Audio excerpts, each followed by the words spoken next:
Exhibición filosófica. Filosofía viene de la palabra griega philosophy y del latín filosofía, acuñada por Pitágoras en la antigua Grecia, que significa amor por la sabiduría. Nuestra visión. Hemos imaginado por muchos años la construcción del mundo y sus alrededores.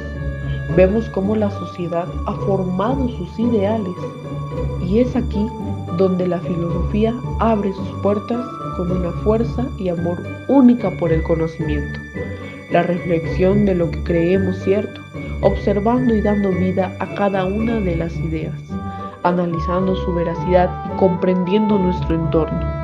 Lo llevamos de la mano con la interacción humana, como el lenguaje.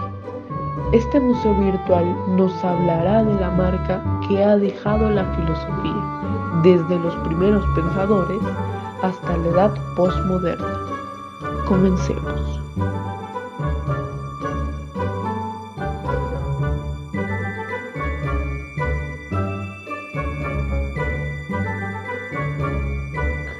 Sala naturalista. El naturalismo es la creencia de que la naturaleza es todo lo que existe y que todo lo sobrenatural, incluyendo dioses, espíritus, almas y valores no naturales, por lo tanto, no existe a menudo. Se denomina naturalismo metafísico o naturalismo filosófico o naturalismo ontológico, para distinguirlo del naturalismo metodológico. Etapa presocrática. Se caracteriza en que sus pensadores griegos comenzaron a desarrollar reflexiones racionales sobre cuál era el principio de las cosas. Su principal exponente es Tales de Mileto. Ella reúne una serie de doctrinas convencidas por un grupo de pensadores griegos anteriores a Sócrates, que estaban preocupados por el comprender y descifrar el origen natural de todo aquello que les rodeaba. Esta sustituye el mito por los logos, sustituye las narraciones de tipo mítico que cuentan las hazañas de los dioses y se basan en la traducción, por explicaciones de tipo racional.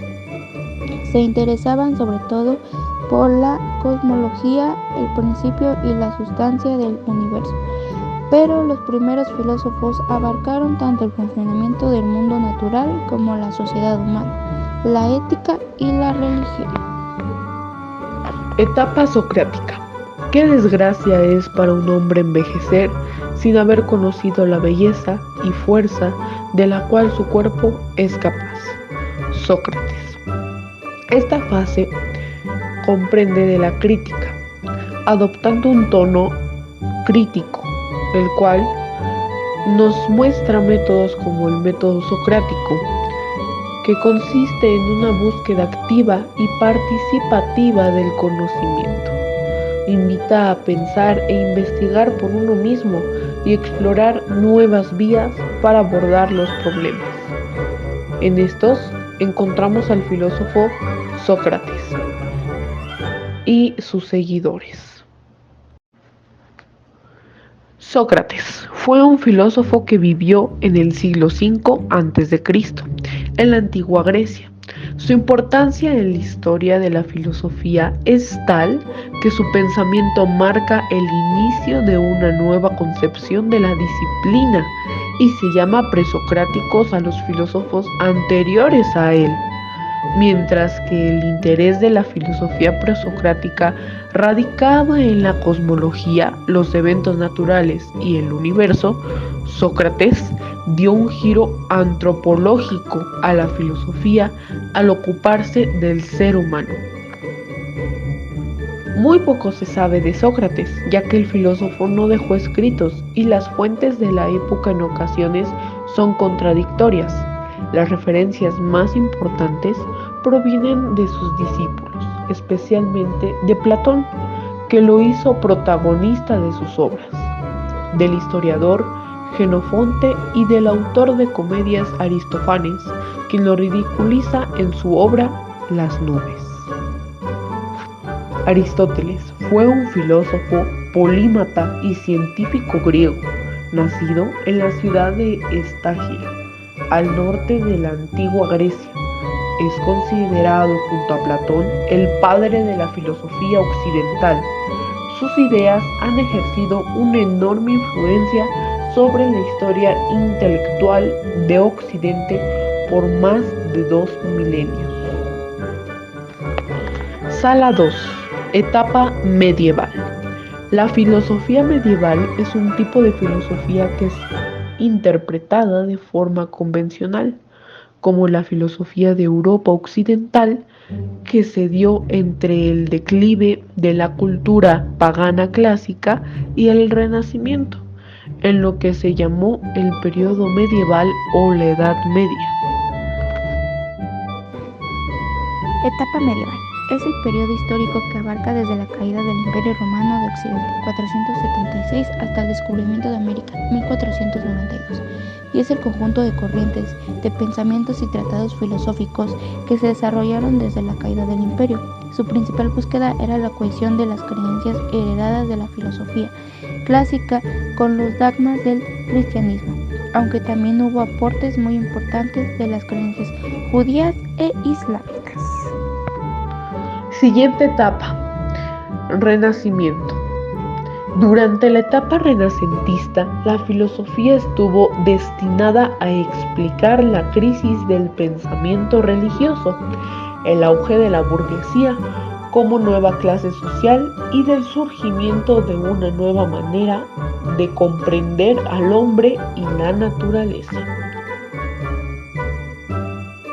La filosofía renacentista o del Renacimiento nace en un ambiente cosmopolita, en una sociedad burguesa. Desarrolló de las universidades el nacimiento de la imprenta y a la producción de obras en lenguas vernáculas. Rechazó hacia el orden social en función de la doctrina teológica, teocracia. Caída y cuestionamiento del pensamiento predominante en la Edad Media, el aristotelismo. Desintegró el pensamiento teocentrismo, Dios el centro, y la imposición del modelo antropocéntrico.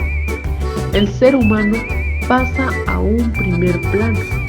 Surge una gran curiosidad por la ciencia, la cual impulsó el desarrollo del método científico y la revolución científica. Se defiende la idea de que a nivel político no debe ser tutelado, es decir, la autonomía política, y estudió el arte, la proporción espacial, la luz, la anatomía y la simetría. Sala de la filosofía moderna. La filosofía moderna se define como la invención de llegar a los mismos términos de implicación intelectual para resolver problemas que surgen por la revolución científica, abarcando grandes pensadores desde la época del Renacimiento, como bien escuchamos desde René Descartes. Encontramos a filósofos como John Locke, Carlos Marx, Federico Nietzsche y Martin Heidegger. John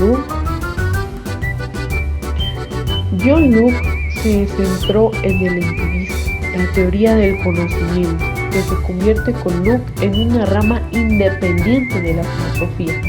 Su método es lo que denomina método histórico o un análisis descriptivo de lo que hay en la mente, semejante a la enumeración y clasificación que podría ser un biólogo. El cometido de este análisis será el comprender en el alcance de nuestro conocimiento efectivamente diferencia de la posición racionalista. Locke partirá de la convicción respecto a la limitación del conocimiento humano. Esto no implica que no deba confiarse en la capacidad cognitiva del hombre, sino tan solo limitar las pretensiones de conocimiento universal. Toda idea procede de la experiencia. A propósito de este tópico, debemos señalar que Locke distingue dos clases experimentales: La primera es la experiencia externa, las ideas del hombre que surgen cuando éste tiene las primeras sensaciones que provienen de la experiencia externa. La segunda es la experiencia interna, cuando la mente reflexiona sobre las sensaciones derivadas de la experiencia externa, recuerdo, raciocinio, que el cual produce una experiencia interna generando las ideas de reflexión. Ambos tipos de ideas son considerados por Luke como ideas simples, porque son producidas por la experiencia directa. Cuando la mente las recibe, se comporta pasivamente, pero luego estas ideas se transforman en nuevas ideas. La mente se activa y las combina hasta elaborar ideas complejas, las cuales no son otra cosa que combinaciones de ideas simples. Karl Marx, de alemán, se traduce en castellano como Carlos Enrique Marx. Fue un filósofo, economista, sociólogo, historiador, periodista, intelectual y político comunista alemán de origen judío. Su pensamiento tiene como premisa de su trabajo una visión de la totalidad, por medio de la cual realiza una crítica al modelo de sociabilidad sustentado por el proyecto moderno, civilización, en las esferas económicas, políticas y culturales, formulando así el concepto político de comunismo. Creó un manifiesto comunista, el cual su mensaje inspiró profundamente las revoluciones de Rusia, China y Cuba. Se equivocó diciendo que el capitalismo se enterraría por sí solo y como último murió a los 64 años. Solo 11 personas fueron a su entierro. En su lápida decía: proletarios de todos los países unidos.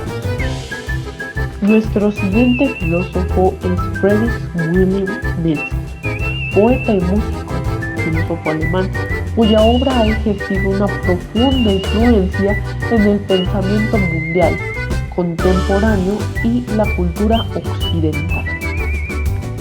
Desde su enfoque, la filosofía de Friedrich Nietzsche afirma que a cada ser humano tiene la posibilidad, si así lo decide y trabaja duro por ello, de superar la heteronomía e inmadurez para caminar hacia una autonomía ética.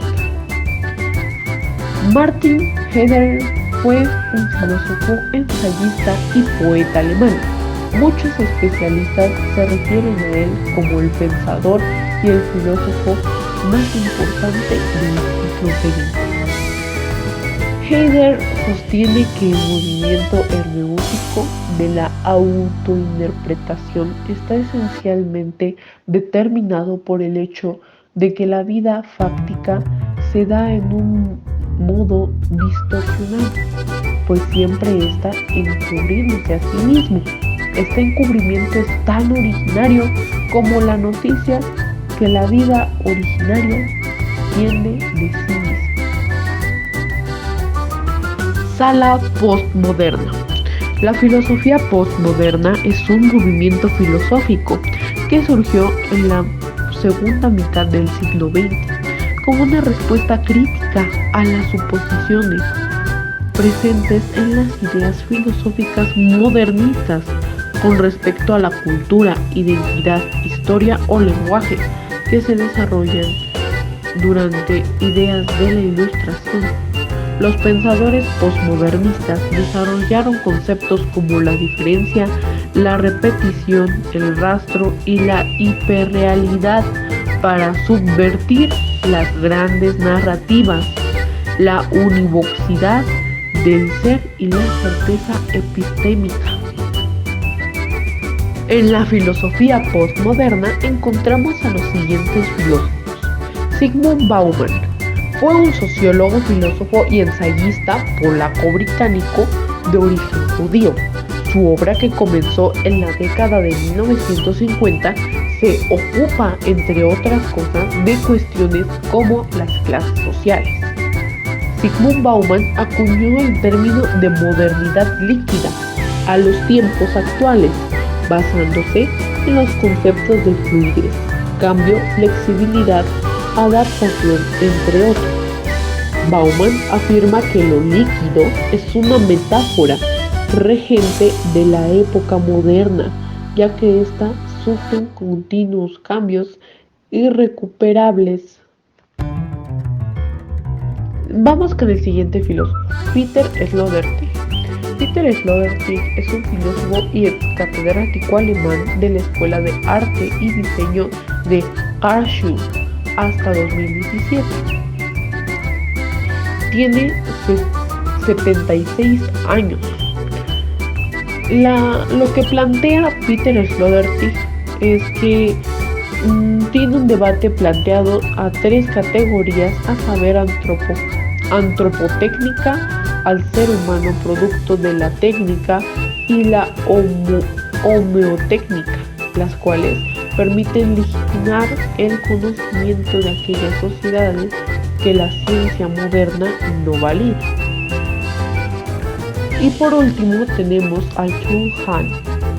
Byung-Chul Han es un filósofo y ensayista surcoreano, experto en estudios culturales y profesor de la Universidad de las Artes de Berlín.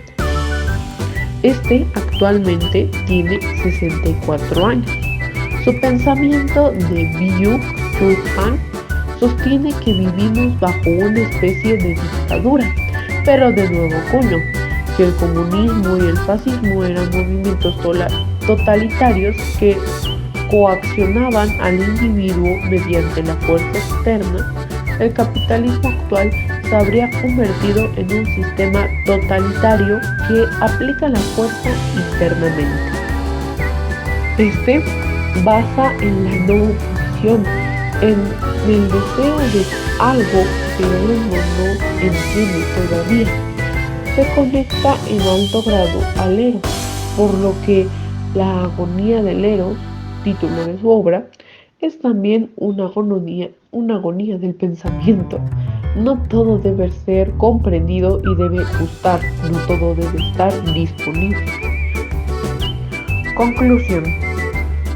Pues bien vimos que durante la historia del mundo la filosofía está presente y abarca todas las relaciones, no solo desde un pensamiento o un nivel, sino que también apoya a la física, las matemáticas, la biología, entre otros, como también la política y la tecnología. Grandes filósofos nos hablan sobre la interacción del mundo con la sociedad, sobre cómo algunas cosas que vamos descubriendo se van alineando ante las situaciones que vemos día a día. La filosofía influye mucho no solo en la forma en la que pensamos, sino también en la cómo nos desarrollamos como individuos. En estas distintas ramas del conocimiento humano que hoy en día distinguimos, vemos claro cómo la filosofía se adentra más, hablando también sobre la importancia que tiene ante la sociedad.